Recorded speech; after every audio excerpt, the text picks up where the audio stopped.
Salutations and welcome back, ladies and gentlemen. Thank you so much for joining me for another video. I have running back rankings in this one. I'm going 1 all the way to 35. I'm going to get you everything that you need to make the best decisions possible to dominate your opponents and go after those dubs. They are increasingly more important as we push for playoff seeding and positioning, and the difference between a win and an L can come down to just a point or two. So every decision that we make is critical. But enough chit chat. Let's hop into this week's running back rankings.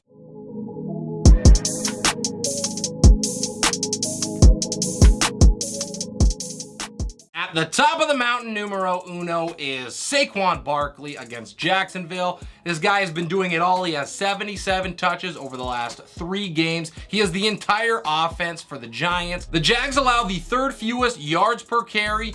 Don't love that, but they do allow the 8th most points per game to the position. I think that means that Barkley's work and the majority of his damage is going to come through the passing game. That will be vital to a big day for him. Up next at number 2 is Austin Ekeler. He is playing lights out as of late. Over the last 3 weeks, he has not fell outside of the top 3, and I think that is going to continue. He saw massive usage in the passing game against Denver, 16 targets to be exact, and it seemed to work for the Chargers just fine, so I doubt that they move away from it. It increases his incredibly high ceiling already. To 3, it is Nick Chubb. He gets Baltimore. He finally came back down to earth, but he still managed a decent showing. He could find room at a premium once again against the Ravens, but he does have 7 touchdowns in 6 games, so you are not worrying about it.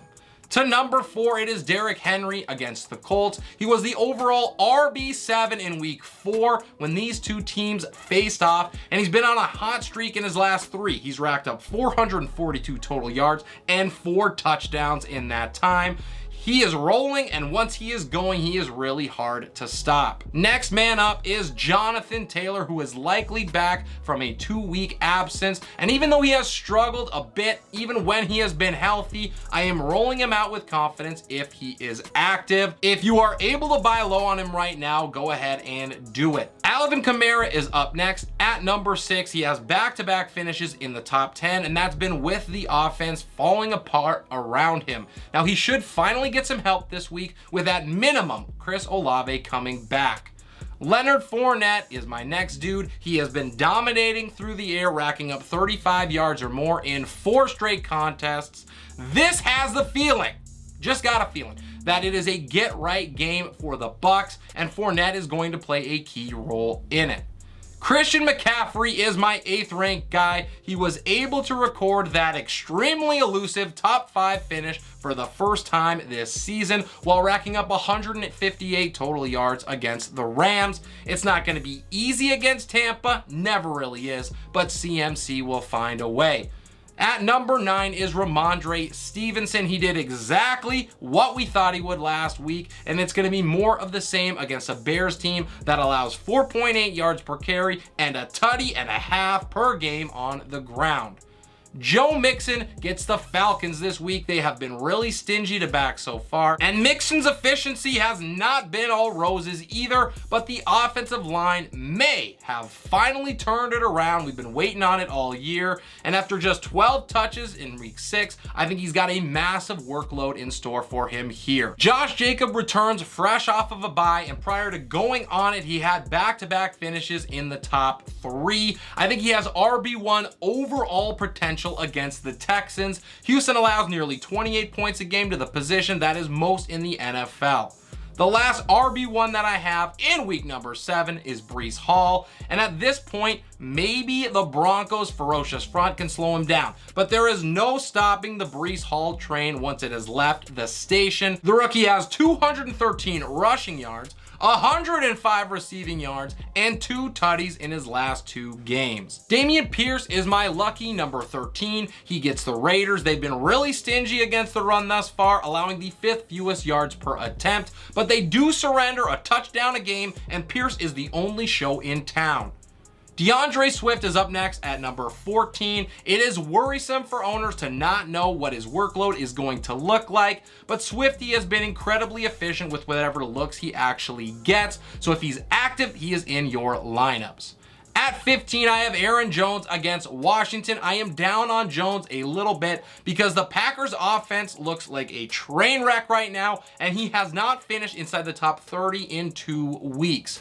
The Commanders have surrendered only 3 rushing scores the entire season, so that does not help matters either.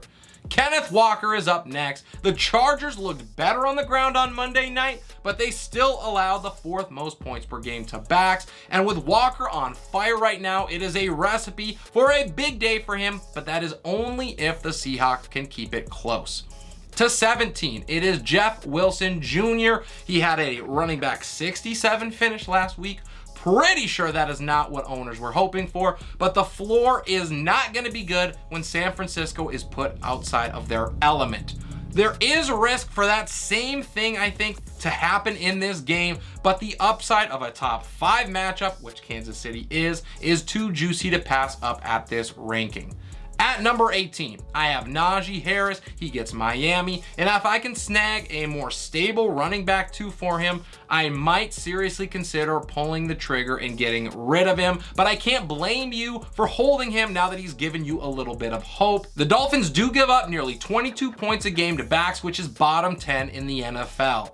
Ezekiel Elliott follows up his first running back 1 finish of the season with a smash matchup here against Detroit. They surrender the 2nd most points per game to the position, and even Zeke should be able to muster an efficient outing against them, right?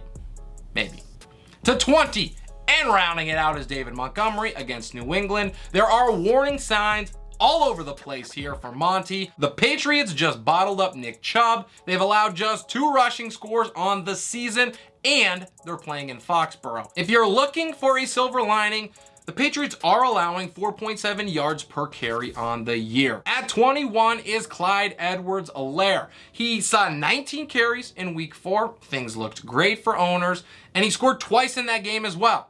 But since then, he has just 18 carries combined in the last 2 games, and he's put up a big old goose as far as touchdowns are concerned. There is hope here because it seems like, at the time of this recording, half of the 49ers defense is on IR. And there's also the fact that Kansas City puts up points in bunches.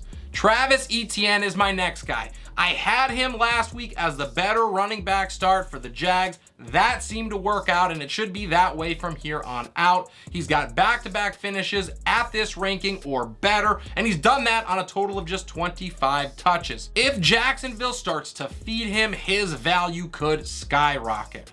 At 23 is Brian Robinson. He gets a surprisingly great matchup here against Green Bay. They allow top 10 numbers in both yards per carry and rushing scores allowed to backs. The Commanders seem intent on making him the guy, and with the opportunity in front of him, that means fantasy points are coming. Eno Benjamin is my last running back 2 on the week.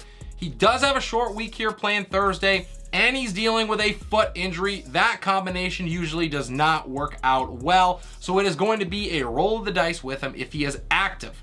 But he has finished as a top 24 play in back-to-back weeks, so I think the risk is worth the reward. At 25 is Tony Pollard. He gets a big boost with Dak Prescott coming back. I expect his passing game work to increase because of it, and therefore his value as well. The Lions were off last week, so in case you forgot, you play your playmakers against Detroit. At 26, it is Raheem Mostert. He couldn't get much going on the ground against the Vikings last week, and Miami really basically abandoned the run anyways because it was so easy for them to pass the ball. And Pittsburgh looked great last week, so this all gives me pause at rolling Mostert out there. To 27 is J.K. Dobbins. He's going to stay here for now, but we know the situation. He got a little bit banged up, and that knee flared up. Never a good sign when you're returning from injury. He could retake the 1A role this week, and things will be great, or he could fall to the 1B role, and things wouldn't be so great, or he could just be out completely and watching from the sidelines, in which case Rome is burning. I know one thing. Whoever the lead back is for the Ravens in this game is going to have themselves a solid performance. At 28, I have Kareem Hunt. He's going to look to bounce back after an atrocious outing where he touched the ball just 4 times and racked up a whopping 14 yards with him.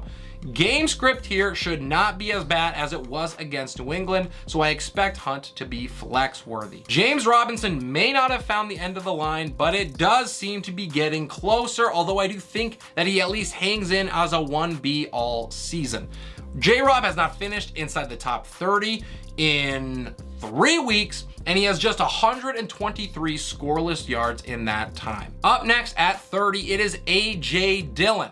He's the second back in what is looking like a broken offense, and that usually does not have a ton of value. Now, the good news is he did see 6 targets last week, and that was more than his previous 3 games combined. To 31 is Melvin Gordon, and speaking of concerning, he got benched in week number 6, so it is fair to question whether he is even a viable option right now.